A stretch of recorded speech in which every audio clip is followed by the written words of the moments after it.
សាកស្រមៃទៅមើលអាគារហើយនឹងបរិយាស្អាតនៅឯទីក្រុងភ្នំពេញ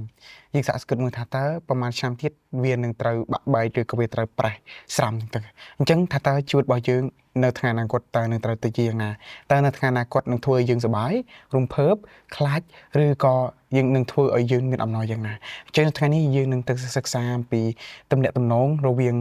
យើងជាមួយនឹងព្រះហើយនឹងការរស់នៅជាមួយនឹងព្រះដែលនៅអកលជានិច្ចនោះផងដែរអញ្ចឹងខ្ញុំបាទទាំងពីរនាក់សូមគោរពជម្រាបសួរដល់លោកគ្រូអ្នកគ្រូពុកម៉ែបងប្អូនហើយនឹងក្រុមជំនុំរបស់ព្រះនៅថ្ងៃនេះខ្ញុំបាទព្រាមសាយហើយខ្ញុំបាទ Shannon Maddox ហើយថ្ងៃនេះផងដែរពួកយើងទាំងពីរនាក់នឹងទៅបន្តសិក្សានៅមេរៀនរបស់យើងគឺនៅក្នុងមេរៀនទី13ដែលមានចំណងជើងថានៅជាមួយនឹងព្រះយេស៊ូវជារៀងរហូតអញ្ចឹងមុននឹងចាប់ផ្ដើមនៅសិក្សាអំពីមេរៀនទាំងអស់នេះសូមចិត្តបានឋានជាមួយនឹងពួកយើងទាំងអស់គ្នាផងដែរបាទសូមស្រួលជាអធិដ្ឋានអរព្រះបិតាដែលគង់នៅនគរឋានសួគ៌ថ្ងៃនេះកូនអរគុណទ្រង់ដែលទ្រង់បានផ្ដល់ពេលវេលាដ៏ពិសេសនេះដើម្បីឲ្យកូនទាំងអស់គ្នាអាចមកពិភាក្សាពីព្រះបន្ទូលរបស់ព្រះអង្គបិតាសូមទ្រង់គង់ជាមួយសូមចាក់ព្រះវិញ្ញាណបរិសុទ្ធមកសន្ធិដ្ឋលើអស់អ្នកដែលនឹងស្ដាប់ហើយនឹងមើលវីដេអូនេះផងដែរបិតាកូនអរគុណទ្រង់ក៏សូមគ្រប់ការទាំងអស់នេះក្នុងនាមព្រះយេស៊ូវគ្រីស្ទអាមែនបាទខចង្ចាំរបស់យើងឃើញនៅក្នុងព្រះគម្ពីរយ៉ូហានទី1ជំពូក3ខ2ឧស្សាហ៍អើយឥឡូវនេះយើងរាល់គ្នាជាកូនព្រះហើយតែដែលយើងរាល់គ្នានឹងបានទៅជាយ៉ាងណាទៀតនោះមិនទាន់សម្ដែងមកនៅឡើយប៉ុន្តែយើងដឹងថាកាលណាទ្រង់លេចមកនោះយើងនឹងបានដូចជាទ្រង់ត្បិតដែលទ្រង់យ៉ាងណានោះយើងនឹងឃើញទ្រង់យ៉ាងនោះឯងពុកម៉ែបងប្អូនគ្នាសាកគិតអំពីពួកអ្នករត់ pass up ពួកម៉េច1 2 3ពុកម៉ែបងប្អូនគ្នាសាកគិតអំពីពូរត់ pass upអញ្ចឹងពីមួយថ្ងៃទៅមួយថ្ងៃគឺពួកគាត់កំពុងតែសម្លឹងមើល map Google Map ដើម្បីនឹងជិះជូនភ្ញៀវដឹកជញ្ជូនភ្ញៀវទៅនេះទៅនោះដើម្បីឲ្យភ្ញៀវនឹងបានទៅដល់ទីតាំងដែលពួកគាត់នឹងត្រូវទៅអញ្ចឹងពេលដែលគាត់កំពុងតែសម្លឹងមើល map ហ្នឹងគឺគាត់អត់បានឆ្លៀតឬក៏គាត់អត់បាននឹកឃើញអំពីទេសភាពថ្ងៃលិចដ៏ស្រស់ស្អាតនោះទេអញ្ចឹងជីវិតរបស់យើងដូចគ្នាពីមួយថ្ងៃទៅមួយថ្ងៃយើងកំពុងតែរវល់ជាមួយនឹងការងារដើម្បីចិញ្ចឹមជីវិតយើងកំពុងតែរវល់នឹងការងារមមាញឹកច្រើនពេករហូតដល់ថ្នាក់យើងមើលអាពីភាពស្រស់ស្អាតនៃធម្មជាតិអត់ឃើញអញ្ចឹងថ្ងៃនេះយើងនឹងទៅសិក្សាឲ្យយើងស៊ីជម្រៅថាតើយើងអស់គ្នានឹងគួរតែកំណត់ជីវិតរបស់យើងបែបណាតែយើងអស់គ្នាគួរតែកំណត់ជីវិតរបស់យើងរៀបគម្រោងការសម្រាប់ជីវិតយើងសម្រាប់ថ្ងៃស្អែកឬសម្រាប់ថ្ងៃអនាគតដូចខ្ញុំសួរខាងលើចឹងថាជីវិតរបស់យើងនៅថ្ងៃអនាគតរបស់យើងនឹងត្រូវទៅជាយ៉ាងណាតើសប្បាយជួបទុក្ខឬជួបបញ្ហាអីចឹងទៅអញ្ចឹងប៉ុន្តែយើងអស់គ្នាអាចនឹងគិតថាខ្ញុំត្រូវតែនៅថ្ងៃស្អែកខ្ញុំទៅរកស៊ីនៅក្រុងឆ្ងាយឬក៏ទៅទីក្រុងណាមួយដើម្បីរកស៊ីទៅបានមានលុយមានកាក់ចឹងទៅប៉ុន្តែទាំងដែលយើងអត់ដឹងថាថ្ងៃស្អែកនេះយើងជួបបញ្ហាអីទេប៉ុន្តែព្រះយេស៊ូវគ្រីស្ទព្រះអង្គទ្រង់បានពមៀនហើយ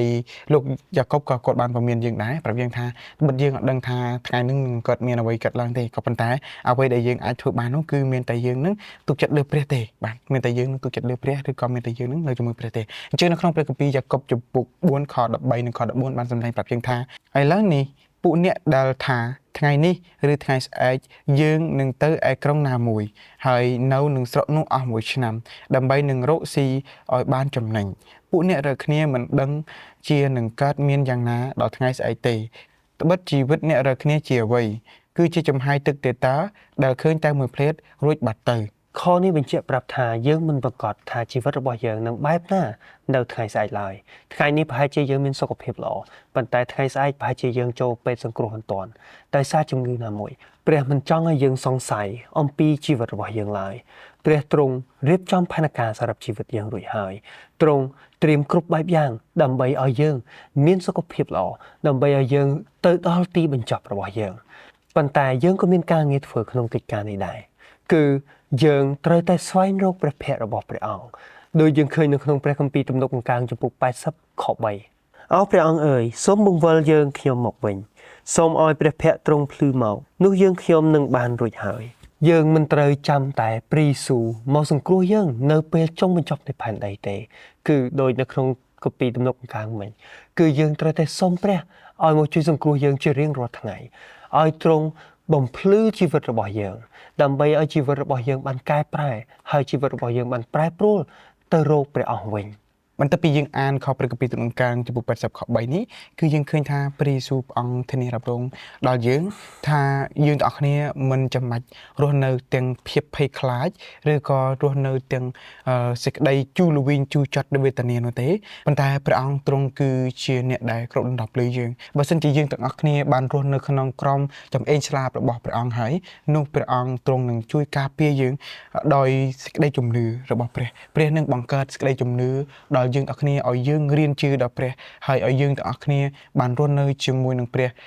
តាក់ទងទៅនឹងអនាគតដល់នៅអកលជានិច្ចនោះគឺជាអ្វីដែលព្រះទ្រង់ចង់ឲ្យយើងរស់នៅអញ្ចឹងព្រះទ្រង់គឺជាជីវិតព្រះទ្រង់គឺជាខែលការពារសម្រាប់យើងគឺព្រះអង្គទ្រង់បានដាក់ធានារ៉ាប់រងរបស់យើងនៅពេលដែលយើងជឿព្រះនៅពេលដែលយើងបានចំណាយជីវិតរបស់យើងចំណាយពេលវេលាជាមួយរបស់យើងជាមួយនឹងព្រះហើយព្រះទ្រង់នឹងជួយឲ្យយើងបានមាននៅអនាគតដ៏ល្អប្រសើរនោះផងដែរ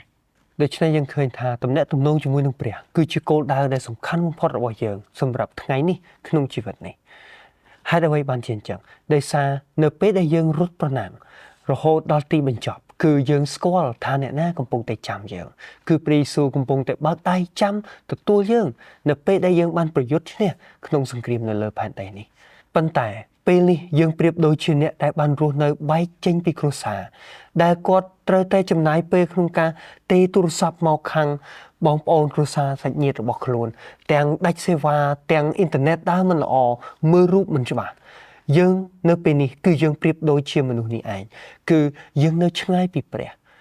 យើងដឹងថាព្រះទ្រង់កំពុងតែចាំយើងការទិដ្ឋានរបស់យើងប្រៀបដូចជា Wi-Fi ដែលកំពុងតែរអាក់រអួលក៏ប៉ុន្តែយើងស្គាល់ព្រះរបស់យើងហើយយើងដឹងថាព្រះទ្រង់រងចាំយើងដូច្នេះហើយយើងមានសេចក្តីសង្ឃឹមយើងមានអំណរដើម្បីឆ្ពោះទៅមុខដោយសារតែព្រះទ្រង់កំពុងតែរងចាំយើងត្បិតយើងដឹងថាព្រះយេស៊ូវទ្រង់នឹងយាងមកវិញដោយរបៀបណា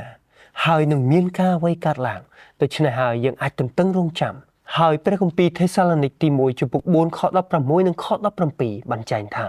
ពីព្រោះព្រះអម្ចាស់ទ្រង់នឹងយាងចុះពីស្ថានសួគ៌មកដោយស្រែកបង្គាប់មួយព្រះអស់ទាំងមានឮសំឡេងមហាទេវតានិងត្រែរបស់ព្រះផងនោះពួកស្លាប់ក្នុងព្រះគ្រឹះនឹងរស់ឡើងវិញជាមុនបង្អស់រួចយើងរាល់គ្នាដែលកំពុងតែរស់នៅក៏នឹងបានលើកឡើងទៅក្នុងពពកជាមួយគ្នាទាំងអស់ដើម្បីឲ្យបានជួបជុំនឹងព្រះអម្ចាស់នៅនីអាកាសយ៉ាងនោះយើងនឹងនៅជាមួយនឹងព្រះអម្ចាស់ជាដរាបទៅដូចជាយើងទាំងអស់គ្នាបានសិក្សាពីមេរៀនមុនជាច្រើនដែលយើងនិយាយទាក់ទងទៅនឹងការចំណាយពេលជាមួយនឹងព្រះការរស់នៅជាមួយនឹងក្រុមគ្រួសារការរស់នៅជាមួយនឹង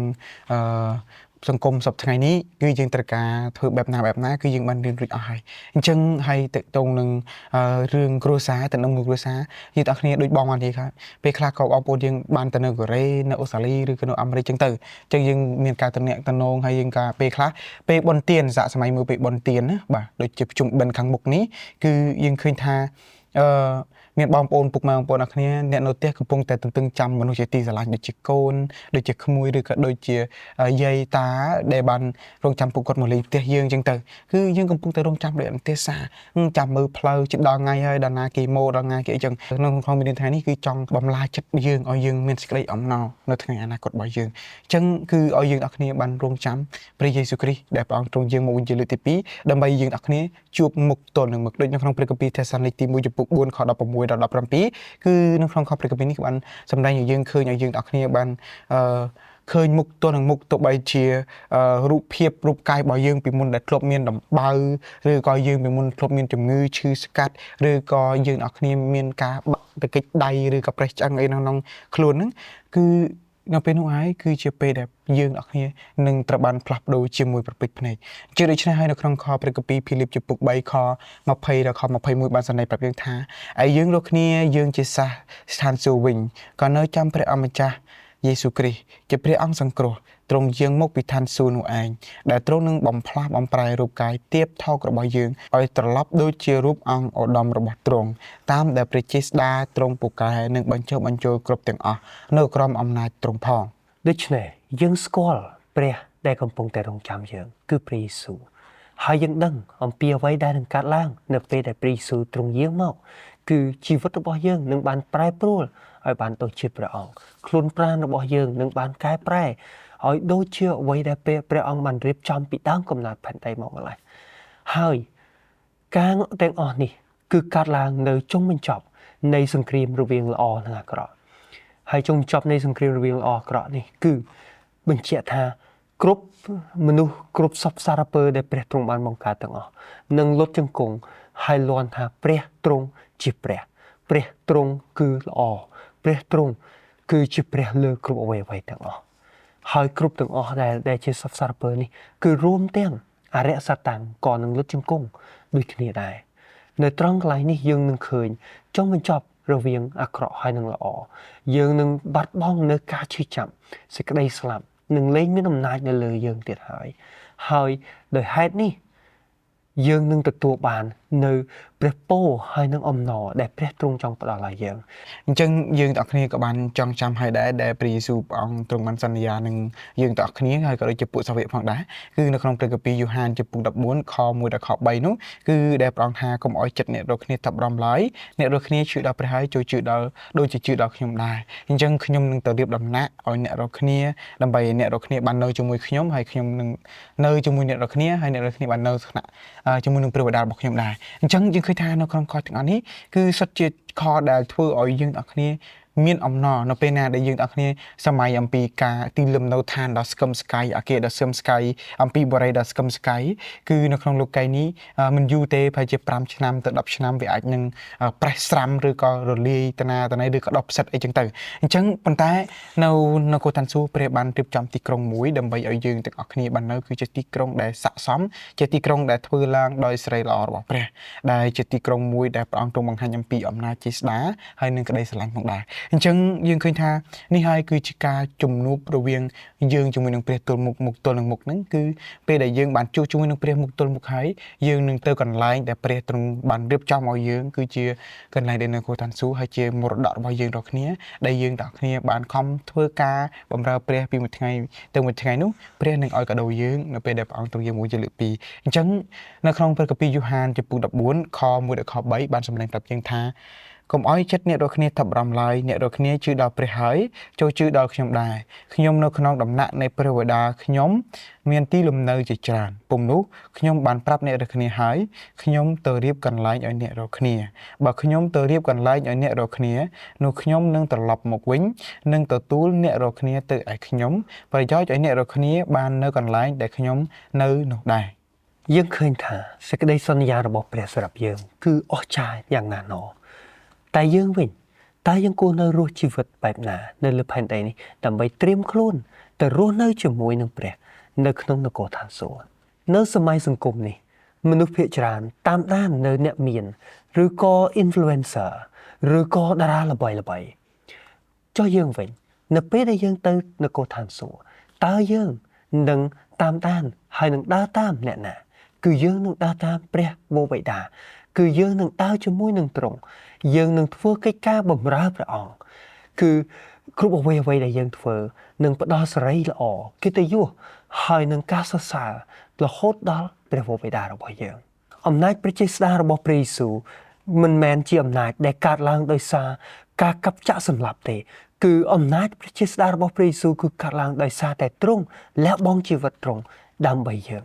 នេះហើយគឺជាលក្ខណៈនៃអំណាចនៃព្រះដែលយើងត្រូវតែដើរតាមការដើរតាមព្រះគឺបង្ហាញអំពីអត្តចរិតដូចទ្រង់ហើយការលះបង់គឺជាការបង្ហាញមួយដែលរាជរបស់ទ្រង់ត្រូវធ្វើផងដែរហើយនៅក្នុងព្រះគម្ពីរវិវរណៈចំពុក5ខ12យើងអានថាគ្រប់គ្នាក៏បន្លឺសំឡេងថាកូនឈាមដែលគេបានសម្លាប់នោះគួរនឹងបានព្រះចេស្តាទ្រព្យសម្បត្តិប្រាជ្ញាឥទ្ធិឫទ្ធិកិត្តិនាមសេរីល្អនិងព្រះពរព្រះអង្គសង្គ្រោះរបស់យើងមិនមែនគ្រាន់តែនាំយើងទៅដល់នគរឋានសួគ៌ហើយទុកយើងចោលទេគឺទ្រង់នឹងដឹកនាំយើងហើយនាំយើងទៅកាន់កន្លែងផ្សេងរបស់សពសារពើណាដែលទ្រង់បានបង្កើតគឺទ្រង់នឹងចំណាយពេលវេលាជាមួយនឹងយើងក្នុងការបង្រៀនយើងអំពីសេចក្តីស្រឡាញ់របស់ទ្រង់យើងនឹងកាន់តែយល់ហើយយើងនឹងចំណាយពេលអស់កលជានិច្ចដើម្បីរៀនអំពីសេចក្តីស្រឡាញ់នេះ អញ្ចឹងយើងឃើញថានៅពេលដែលយើងទាំងអស់គ្នាម្នាក់ម្នាក់នៅក្នុងសង្គមថ្ងៃនេះគឺយើងថាពេលខ្ញុំស្រាប់ទៅខ្ញុំខំធ្វើល្អខ្ញុំនឹងបានឡើងទៅនគរឋានសួគ៌ខ្ញុំចង់ទៅឃើញខ្ញុំពេលដែលខ្ញុំធ្វើបុណ្យធ្វើទានច្រើនដាក់ទានច្រើនខ្ញុំនឹងពេលខ្ញុំស្រាប់ទៅខ្ញុំបានឡើងទៅនគរឋានសួគ៌អញ្ចឹងកន្លែងនេះគឺយើងទាំងអស់គ្នាភាគច្រើនគឺយើងទាំងអស់គ្នាគិតអាចនឹងនិយាយឬឲ្យយមន័យនៃពាក្យឋានសួគ៌ខុសៗគ្នាប៉ុន្តែនៅថ្ងៃនេះខ្ញុំចង់គ្រាន់តែចង់ចែករំលែកអំពីព័ត៌មានមួយឬក៏ជាគំនិតមួយដើម្បីជាការគិតពិចារណាមួយអញ្ចឹងពួកអ្នកគ្នាសាកសម័យមើលបើសិនជាយើងទៅលេងផ្ទះអ្នកណាម្នាក់ហើយទៅលេងផ្ទះអ្នកហ្នឹងគឺយើងថាគាត់ល្អជាមួយយើងផ្ទះគាត់ស្រស់បំព្រងមានសួនបន្លែសួនផ្កាសួនអីស្អាតអញ្ចឹងយើងចង់ទៅលេងផ្ទះគាត់អញ្ចឹងទៅអញ្ចឹងសាកបើសិនជាយើងទៅលេងទៅដល់ផ្ទះគាត់ហើយទៅនៅមុខទ្វារផ្ទះគាត់ប៉ុន្តែយើងសម្លឹងមើលស្រាប់តែនៅផ្ទះគាត់គឺអត់មានអ្នកណាម្នាក់សួរតើយើងហ៊ានចូលអត់ហើយតែនៅពេលដែលយើងចូលហើយតើយើងសប្បាយចិត្តអត់នៅពេលដែលយើងទៅបាទដោយអត់មានអ្នកចាប់ផ្ទះអញ្ចឹងអានេះប្រៀបដូចជាឋានសួគ៌ដូចគ្នាតើនៅពេលដែលយើងអត់គ្នាគិតថាពេលដែលខ្ញុំទៅនៅឋានសួគ៌ពេលខ្ញុំទៅឋានសួគ៌ដែលយើងតែនិយាយហ្នឹងអញ្ចឹងថាតើនៅពេលនៅឋានសួគ៌អញ្ចឹងរបស់ទាំងអស់មិនមែនអត់មានម្ចាស់ទេអញ្ចឹងរបស់គឺគេតែមានម្ចាស់ហើយទីកន្លែងឋានសួគ៌ហ្នឹងគេមានម្ចាស់តើអ្នកណាគេជាម្ចាស់បើយើងអត់ទាន់ស្គាល់ម្ចាស់គេតើពេលយើងទៅហើយអត់មានម្ចាស់គេដឹកនាំយើងដើរលេងឬក៏ឲ្យយើងស្គាល់កន្លែងផ្សេងៗនៅកន្លែងឋានសួគ៌ហ្នឹងតើយើងទៅដើម្បីអីអត់ប្រយោជន៍ដដែលហ្នឹងមែនអត់បាទអញ្ចឹងចុះបើសិនជានៅនគរឋានសួគ៌ហ្នឹងមានម្ចាស់ហើយយើងទៅពុបគេដើរយើងទៅកន្លែងបន្ទប់មួយបន្ទប់នេះហើយកន្លែងកំសាន្តនេះទៅកន្លែងកំសាន្តនោះច្បាស់ជាយើងសប្បាយចិត្តដើម្បីយើងទៅក្នុងឋានសួគ៌ហ្នឹងហើយជាដូចជាឋានសួគ៌អញ្ចឹងបើសិនជាយើងទៅឋានសួគ៌តែម្នាក់ឯងទៅឃើញសត្វបកាលអស់ស្រស់បំពងម្នាក់ឯងហ្នឹងទៅដើម្បីអីស្ងាត់ម្នាក់ឯងហ្នឹងបាទអញ្ចឹងនេះហើយគឺជាគំនិតដើម្បីឲ្យយើងគិតពិចារណាមួយទៅក្នុងនេះគឺយើងនៅពេលដែលយើងជា Adventist ឬក៏យើងជា Christian របស់ព្រះជារាជរបស់ព្រះយើងយល់ខុសពីអ្នកផ្សេងថានៅពេលដែលយើងអស់គ្នាយល់ពាក្យថានគរឋានសួគ៌គឺយើងថាព្រះយេស៊ូវនៅទីនោះអញ្ចឹងយើងចង់ទៅជួបព្រះយេស៊ូវដើម្បីព្រះយេស៊ូវខ្វៀលយើងឲ្យយើងដើរទៅមើលទីកន្លែងដ៏ស្រស់ស្អាតនោះផងដែរនៅក្នុងទំនាក់ទំនងជាមួយនឹងព្រះអង្គសង្គ្រោះរបស់យើងនៅនគរឋានសួគ៌ដូចសាយគាត់និយាយមិញដែរពេលដែលយើងរស់នៅជាមួយនឹងទ្រង់នៅនគរឋានសួគ៌ក្នុងជីវិតអស់កលគឺយើងនឹងសប្បាយនៅក្នុងការធ្វើកិច្ចការដែលទ្រង់ធ្វើចុះខ្ញុំសួរអ្នកនៅថ្ងៃនេះនៅលើផែនដីនេះតើអ្នកសប្បាយនឹងធ្វើកិច្ចការដែលព្រះយេស៊ូវធ្វើអត់ឬក៏អ្នកត្អូញត្អែនៅក្នុងកិច្ចការបម្រើដល់អ្នកដទៃនៅក្នុងការចែកចាយសេចក្តីស្រឡាញ់របស់ព្រះទៅកាន់អ្នកដទៃនៅក្នុងការបំពេញបេសកកម្មរបស់ទ្រង់នៅលើផែនដីនេះបើសិនជាអ្នកត្អូញត្អែនៅនឹងការងារហ្នឹងនៅថ្ងៃនេះតើពេលអ្នកទៅដល់នគរឋានសួគ៌ហើយឃើញព្រះយេស៊ូវតើជីវិតរបស់អ្នកនឹងកែប្រែយ៉ាងណាគឺព្រះយេស៊ូវចង់ឲ្យយើងកែប្រែអត្តចរិតជីវិតរបស់យើងនៅលើផែនដីនេះជាមុនសិនដើម្បីឲ្យយើងពេលទៅដល់នគរឋានសួគ៌គឺយើងនឹងរួបរวมជាមួយនឹងព្រះក្នុងនាមតែមួយដើម្បីបំពេញកិច្ចការប្រតិបត្តិការរបស់ទ្រង់អញ្ចឹងយើងឃើញទាំងអស់គ្នាពេលដែលយើងដើរផ្សារមិនថាផ្សារក្រមឬផ្សារស្លើឬក៏ផ្សារអូរិស័យឬក៏ផ្សារណាទេអញ្ចឹងពេលដែលយើងដើរគឺស្រាប់តែមានឮសំឡេងអ្នកលក់គាត់ស្រែកបងមកទិញខ្ញុំអត់បាទទិញត្រីបាទតម្លៃធូរថ្លៃទិញកៅអៅបើទិញមកទិញមួយថែមមួយឬក៏ទិញមានតម្លៃពិសេសឮហើយយើងដើរទៅឮបំពងហឹងតកងហ្មងមែនទេតេតូននឹងការលក់កាយបានហ្នឹងអញ្ចឹងស្រែកមិនមែនស្រែកតុនទេយើងស្រែកឮពីយ៉ាងងាយអញ្ចឹងទៅអញ្ចឹងប៉ុន្តែព្រះយេស៊ូវព្រះអង្គក៏ទ្រង់ក៏បានហៅយើងដែរប៉ុន្តែព្រះអង្គទ្រង់ហៅដោយចិត្តសុភាពបែបលក្ខណៈអញ្ជើញព្រះអង្គគាត់ហៅថាចូលមកបាទបើយើងមើលនៅពេលដែលព្រះអង្គទ្រង់បង្កើតបេសកកម្មបង្កើតសាវករបស់ព្រះគឺព្រះអង្គថាចូលមកតាមខ្ញុំនឹងឲ្យអ្នករាល់គ្នានេសាទមនុស្សអញ្ចឹងយើងឃើញថាពាក្យថាព្រះអង្គថាចូលមកនេះគឺព្រះអង្គបានលក្ខណៈថាអញ្ជើញយើងដោយចិត្តសុភាពព្រះអង្គឲ្យឱកាសយើងដើម្បីឲ្យយើងទាំងអស់គ្នាថាចូលមកសាកមើលទៅការអញ្ជើញរបស់ព្រះមិនបាច់ខ្លះឲ្យយើងមកសាកមើលអញ្ចឹងនៅក្នុងព្រះគម្ពីរវិវរណៈចំពុក22ខ17បានសម្ដែងប្រាប់យើងថាព្រះវិញ្ញាណនិងប្រពន្ធថ្មថ្មីពោលថាអញ្ជើញមកហើយអ្នកណាដែលឮក៏ថាអញ្ជើញមកដែរអ្នកណាដែលស្រេកនោះមានតែមកហើយអ្នកណាដែលចង់បានមានតែយកទឹកជីវិតនោះចុះឥតចេញថ្លៃទេបាទអញ្ចឹងនេះគឺជាអ្វីដែលព្រះទ្រង់អញ្ជើញមកគឺព្រះអង្គអត់មានអញ្ជើញមកថាមកនេះមកខ្ញុំមាន discount មកនេះមកបាទខ្ញុំនឹងទិញមួយថែមមួយបាទមកនេះមកខ្ញុំនឹងលក់នៅតម្លៃល្អដល់បងមកនេះមកបាទអញ្ចឹង គឺព្រះអង្គអត់មាននិយាយទៅនេះព្រះអង្គថាអ្នកចូលមកបាទអ្នកណាដែលស្រេកចូលមកអ្នកណាដែលចង់បានអ្នកណាដែលត្រូវការមកយកទឹកជីវិតនេះចុះអញ្ចឹងព្រះអង្គឲ្យដោយឥតគិតថ្លៃគឺ free ទាំងអស់ ហើយរាជរបស់ទ្រង់ក៏មានចំណែកក្នុងការធ្វើកិច្ចការនេះដែរព្រះទ្រង់ចែកចាយដោយ free រាជរបស់ព្រះក៏គួរតែយកដំណឹងល្អនេះទៅកាន់អ្នកដទៃអូសទាញគេមកកាន់ព្រះនាំគេចូលមកក្នុងជីវិតគ្រួសារទំនាក់ទំនងជាមួយនឹងព្រះអង្គសង្គ្រោះរបស់គេដើម្បីឲ្យគេទទួលបានទឹកជីវិតដើម្បីឲ្យគេទទួលបានជីវិតអកលការងាររបស់យើងគឺមិនមែនគ្រាន់តែចូលទៅក្នុងព្រះវិហារហើយអង្គុយស្ងៀមទេព្រះទ្រង់ចង់ឲ្យយើងបំពេញបេសកកម្មរបស់យើងតើបេសកកម្មរបស់យើងគឺជាអ្វីគឺចូលយកដំណឹងល្អនេះទៅកាន់ពិភពលោកការងាររបស់យើងគឺនាំដំណឹងល្អរបស់ព្រះទៅកាន់អ្នកដទៃមានមនុស្សជាច្រើននៅលើផែនដីនេះកំពុងតែស្រេកឃ្លាននៅដំណឹងល្អក៏ប៉ុន្តែអ្នកដែលកាន់កាប់ដំណឹងល្អបែរទៅជាអង្គុយស្ងៀមមិនធ្វើកិច្ចការសោះបាទអញ្ចឹងយើងទាំងអស់គ្នានិយាយទៅនឹងរឿង free រឿង discount រឿងអីនេះរាល់ថ្ងៃខ្ញុំធ្វើការបរៀនព្រះគម្ពីរដល់អ៊ំហើយមានអ្នកស្គាល់អ៊ំគាត់ស្គាល់នៅក្រៅអញ្ចឹងគាត់សួរថាធ្វើការងារអីអញ្ចឹងណាទៅខ្ញុំបរៀនគម្ពីរគេអញ្ចឹងគាត់សួរថាបរៀនគម្ពីរនឹងយកលុយអត់ទៅខ្ញុំថាញ៉ាំបានយកលុយទេខ្ញុំបរៀន free កុំខ្លាចអីបើថាចង់រៀនខ្ញុំអាចបរៀនបានខ្ញុំមានម៉ោងបរៀនអញ្ចឹងអាកន្លែងនេះមួយគឺខ្ញុំគិតថាបើសិនជាយើងទាំងគ្នាអាចធ្វើបានកុំបែបលក្ខណៈយកព្រះបន្ទូលរបស់ព្រះដើម្បីលក់ខុសលក់អីចឹងទៅបាទលក់មេរៀនលក់សភៅលក់មេរៀនអីចឹងទៅអញ្ចឹងអានេះគឺជារឿងមួយដែលយើងគួរតែធ្វើអញ្ចឹងព្រះបន្ទូលរបស់ព្រះគឺព្រះអង្គថាខ្ញុំឲ្យអ្នករាល់គ្នាដោយឥតគិតថ្លៃសូមឲ្យអ្នករាល់គ្នាយករបស់ដែលឥតគិតថ្លៃហ្នឹងទៅឲ្យអ្នកផ្សេងដោយឥតគិតថ្លៃដែរបាទអញ្ចឹងយើងជួយបង្រៀនគ្នាទៅអ្នកណាដែលអត់ចេះយើងជួយបង្រៀនគ្នាដោយ free ទៅចំណាយពេលវេលាជាមួយគ្នាទៅអញ្ចឹងអានេះគឺជាអ្វីមួយដែលព្រះទ្រង់ចង់ឲ្យយើងឃើញហើយដែលចង់ឲ្យយើងធ្វើជាមួយនឹងអតីតនោះផងដែរមិនថាពេលវេលាសប្តាហ៍នេះកំពុងតែមានជួបសង្គ្រាមឬក៏វិបត្តិសេដ្ឋកិច្ចផ្សេងៗយ៉ាងណាក៏ដោយប្រហែលជាយើងទាំងអស់គ្នាអាចនឹងភ័យព្រួយខ្វល់ខ្វាយពីថ្ងៃអនាគតក៏ថាបានដែរអញ្ចឹងបិទចង់ចាំថាបិទព្រះទ្រង់គង់នៅជាមួយនឹងយើងហើយព្រះទ្រង់បានរៀបចំនៅផែនការប្រោះលោះដល់យើងទាំងអស់គ្នារួចស្រេចទៅហើយគឺព្រះអង្គទ្រង់បានធ្វើទីក្រុងមួយរៀបចំកន្លែងឲ្យយើងទាំងអស់គ្នាបានស្នាក់នៅជាមួយនឹងព្រះដើម្បីឲ្យយើងទាំងអស់គ្នាមានត្រីល្អរុងរឿងហើយព្រះទ្រង់នឹងខ្វៀលយើងនៅពេលដែលយើងឡើងទៅក្នុងឋានសួគ៌ជាមួយនឹងព្រះផងដែរអញ្ចឹងកុំព្យាយាមសាងសង់សេចក្តីជំនឿរបស់យើងជាមួយនឹងរបស់លោកីជាសាងសង់សេចក្តីជំនឿរបស់យើងនិងសេចក្តីសង្ឃឹមរបស់យើងជាមួយនឹងព្រះបើសិនជាវីដេអូមួយនេះបានប៉ះពាល់ដល់ចិត្តដល់អារម្មណ៍របស់ពុកម៉ែអ្នកគ្នាសូមជួយចែករំលែកវីដេអូនេះទៅកាន់មនុស្សជាទីស្រឡាញ់របស់ពុកម៉ែអ្នកគ្នាផងដែរអញ្ចឹងសូមសូមចិត្តប្រតិឋានជាមួយនឹងពួកយើងទាំងអស់គ្នា